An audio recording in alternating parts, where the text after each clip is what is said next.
Stealing from a dragon was always a terrible idea. Leah is doing it anyway.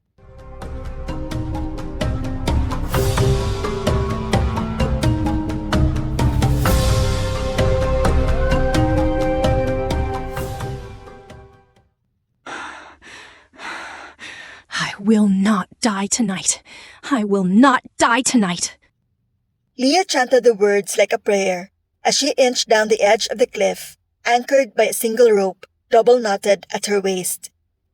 Below her, the sea roared.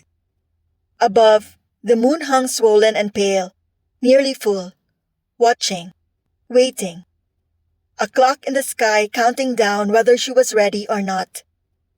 One more night until the full moon. One more night until the halad. One more night to steal what Inang Tala needed to forge puksa, the weapon that would finally end the Bakunawa. The rope creaked as she shifted her weight. I will not die tonight. I am the first daughter of the moon. Hunting champion, trained warrior of Tribu Mayari, gifted mortal, protected by the goddess herself. The word steadied her hands even as her muscles screamed. She released her grip on a jutting rock and let herself slide several feet down until her bare toes found the next knot. A gust of wind slammed into her without warning, snapping the ends of her braid loose. She slapped a palm against the cliff face to steady herself and hissed as pain flared. Blood soaked into the torn cloth wrapped around her hand. Ah, Moon, take it! She paused and braced her feet against stone, chest heaving, and retightened the bandage with her teeth. Then she made the mistake of looking down. If death had a face, it would be the sheer drop yawning beyond the cave mouth, jagged rocks spearing up from the surf, waves smashing themselves to foam as if eager to finish what gravity would start. A fall would end her faster than any Encanto ever could. She swallowed hard and forced her gaze back to the stone. The prospect of death didn't usually faze her. She had survived a quarter-century in a land crawling with immortals. She understood too well how frail and fleeting human life was. Compared to immortals, she was nothing but a blink, a breath. Death walked beside her every day, sometimes whispering, sometimes screaming, always waiting, both a blessing and a curse. But dying before completing this mission? Before finally freeing herself and her sisters from Inang Tala's iron grip? That was unacceptable. If you die, they win. The voice in her head whispered, her own, but carrying the sharp edge of Inang Tala's teachings. Death is not an option. Leah's jaw set. Yes, she knew she would die soon. Sooner if she continued as a hunter of immortals.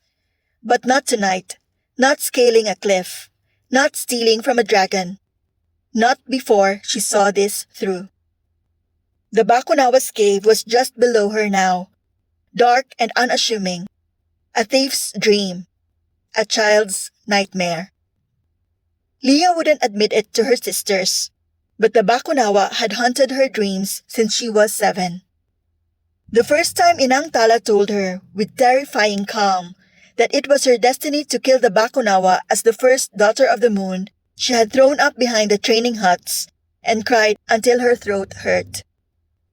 The first time she ever saw it, just a glimpse of coils against moonlight, she'd fled, falling to her knees, scrambling backward in the dirt, sobbing too hard to breathe. And a few times after that, the same. It took years before she learned how to stand her ground without retching. She was 10 the first time she didn't run. 10 years old, shaking so badly she thought her bones might rattle apart. Inang Tala had watched without sympathy. She didn't suffer the weak or the useless. So Leah learned to be strong. Her and her sister's survival depended on it. Fear was beaten out of her, doubt starved, strength sharpened until it caught. And she learned to face the thing that had once filled the sky and swallowed moons whole. To hunt immortals, to exploit their tells, their arrogance, the way they always underestimated humans. Now, 15 years later, she was scaling a cliff alone to steal from the most dangerous immortal in existence. She almost laughed, almost welcomed the thought of seeing the damned beast again. Almost. Not because she wasn't afraid, but because she was tired. Bone-deep tired of fighting, of hunting immortals, of waking every morning knowing it might be her last. She wanted this done. She wanted out. Not from her sisters, never that. But from Inang Tala, from a life built on blood and obedience. Leah dropped the final distance and landed in a crouch by the cave mouth. The stone beneath her feet thrummed faintly, like a living thing aware of her presence. She stilled, listening. Water dripped from the ceiling. The air smelled of salt and stone and something faintly metallic. Magic, old and coiled tight. No growl. No shifting of massive weight. No fire. Good. She reached for Tagam at her hip. The blade's weight was reassuring. Death in her hand, blessed by the moon, capable of ending immortal lives. Her other hand went to the anting-anting at her throat, fingers curling around the carved charm. She wanted to believe it would be enough, that it could mute a dragon's power the way it did lesser immortals. But no daughter had ever fought the Bakunawa directly. No one truly knew what worked against a dragon that once lived among the stars. Her stomach twisted. She wasn't here to kill it. Not yet. Just to take what Inang Tala had ordered. A scale, she'd said maddeningly vague. Any will do. She moved carefully into the cave. The darkness swallowed her whole. Boo! Leah screamed. She spun, blade flashing, nearly slicing through a floating ball of fire. Hey, watch it! 2 lights bobbed in front of her, dancing just out of reach, crackling with amusement. Caillou. Said one cheerfully. And Kaya. Chimed the other. You're welcome. Oh, she does scream. Not very daughter of the moon. Leah clutched her chest. Moon, take you both! Do you want me dead? Not particularly. But you did look funny. You nearly stabbed me. You nearly gave me a heart attack. Same thing. What are you doing here?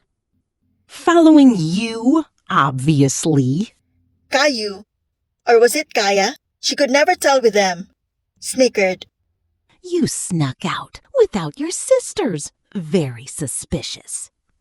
Very heroic. Very stupid. Yep, very stupid. Leah pressed her fingers to her temples. I don't have time for this. Oh, but you do. You need us. It's dark in there, dangerous, full of... Treasure. I can manage alone. Can you? Can you see in the dark? Do you know which tunnels lead deeper and which lead to cave-ins? Do you have any idea where a dragon would hide its most precious? Fine. But you stay quiet. No commentary, no touching anything. Just light. We can do that. We can do that. Can you? Probably not. Probably not. They admitted cheerfully, already floating deeper into the cave. Leah followed. The San Telmo's glow painted everything in shifting amber, stalactites dripping like teeth, shadows dancing in corners, the glitter of... She stopped. Gold, everywhere. Coins spilled across the floor in rivers of wealth.